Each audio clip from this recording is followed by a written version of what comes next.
تبلیغ قرآن و سنت کے عالمگیر غیر سیاسی تحریک دعوت اسلامی کے اشاعتی ادارے مکتبۃ المدینہ کی ایک کتاب جس کا نام بدشگونی ہے اور اس کے 128 پیجز ہیں، اس کے پیج نمبر 10 پر ہے شگون کا معنی ہے فال لینا، یعنی کسی چیز، شخص، عمل، آواز یا وقت کو اپنے حق میں اچھا یا برا سمجھنا۔ اسی وجہ سے برا فال لینے کو بدشگونی کہتے ہیں۔ بنیادی طور پر شگون کی دو قسمیں ہیں، نمبر 1 برا شگون لینا اور نمبر 2 اچھا شگون لینا۔ علامہ محمد بن احمد انصاری قرطبی رحمۃ اللہ تعالی علیہ تفسیر قرطبی میں نقل کرتے ہیں، اچھا شگون یہ کہ جس کام کا ارادہ کیا ہو اس کے بارے میں کوئی کلام سن کر دلیل پکڑنا، یہ اس وقت ہے جب کلام اچھا ہو، اگر برا ہو تو بدشگونی ہے۔ شریعت نے اس بات کا حکم دیا ہے کہ انسان اچھا شگون لے کر خوش ہو اور اپنا کام خوشی خوشی پایہ تکمیل تک پہنچائے،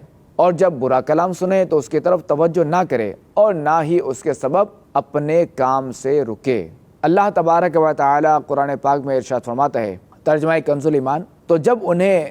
بھلائی ملتی کہتے یہ ہمارے لیے ہے، اور جب برائی پہنچتی تو موسیٰ اور ان کے ساتھ والوں سے بدشگونی لیتے۔ سن لو، ان کے نصیبہ کی شامت تو اللہ کے یہاں ہے،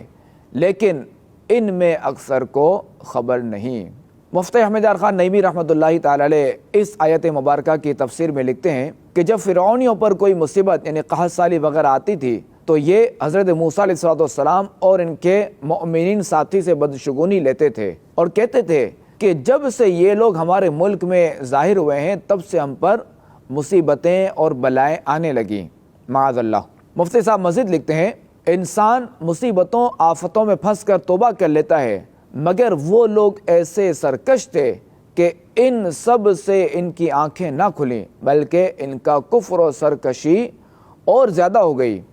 کہ جب کبھی ہم ان کو آرام دیتے ہیں، ارزانی چیزوں کی فراوانی وغیرہ، تو وہ کہتے ہیں کہ یہ آرام و راحت ہماری اپنی چیزیں ہیں، ہم اس کے مستحق ہیں،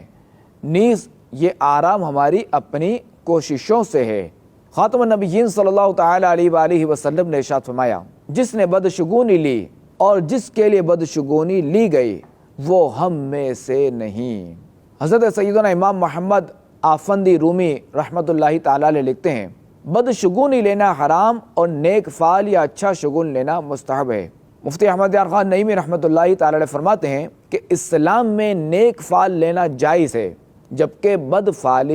بدشگونی لینا حرام ہے۔ تو یا عاشقان رسول، نہ چاہتے ہوئے بھی بعض اوقات انسان کے دل میں برے شگون کا خیال آ ہی جاتا ہے، اس لیے کسی شخص کے دل میں بدشگونی کا خیال آتے ہی اسے گناہگار قرار نہیں دیا جائے گا، کیونکہ دل میں خیال آ جانے کی بنا پر وہ سزا کا حقدار نہیں ٹھہر سکتا۔ یعنی اس کا مطلب یہ کہ کسی انسان پر اس کی طاقت سے زیادہ بوجھ ڈالنا ہے، اور یہ بات شرعی تقاضے کے خلاف ہے، کیونکہ اللہ تبارک و تعالی ارشاد فرماتا ہے، لا یکلف اللہ نفسا الا وسعها، اللہ کسی جان پر بوجھ نہیں ڈالتا مگر اس کی طاقت بھر۔ حضرت علامہ ملا جیون رحمۃ اللہ تعالی علیہ اس آیت کریمہ کے تحت تفسیرات احمدیہ میں لکھتے ہیں، یعنی اللہ کریم ہر جاندار کو اس بات کا مکلف یعنی ذمہ دار بناتا ہے جو اس کی وسعت و قدرت میں ہو۔ چنانچہ اگر کسی نے بدشگونی کا خیال دل میں آتے ہی اسے جھٹک دیا، اس کی طرف توجہ نہ کی، تو اب اس پر کوئی الزام نہیں، لیکن اگر اس نے بدشگونی کے تاثیر کا اعتقاد رکھا اور اسی اعتقاد کی بنا پر اس کام سے یہ رک گیا تو اب یہ گناہگار ہوگا۔ مثلا کسی چیز کو منحوس سمجھ کر سفر یا کاروبار کرنے سے یہ سوچ کر رک گیا کہ اب مجھے نقصان ہی ہوگا، تو اب یہ گناہگار ہوگا۔ شیخ الاسلام شہاب الدین امام احمد بن حجر مکی حتمی شافعی رحمۃ اللہ تعالی علیہ اپنی کتاب الزواجر عن اقتراب الکبائر میں بدشگونی کے بارے میں 2 حدیثیں نقل کرنے کے بعد لکھتے ہیں کہ پہلی اور دوسری حدیث پاک کے ظاہری معنی کی وجہ سے بدفعلی کو گناہ کبیرہ شمار کیا جاتا ہے، اور مناسب بھی یہی ہے کہ یہ حکم اس شخص کے بارے میں ہو جو بدفعلی کی تاثیر کا اعتقاد رکھتا ہو، جبکہ ایسے لوگوں کے اسلام یعنی مسلمان ہونے نہ ہونے میں کلام ہے۔ صلو علی الحبیب صلی اللہ علی محمد صلی اللہ علیہ وآلہ وسلم۔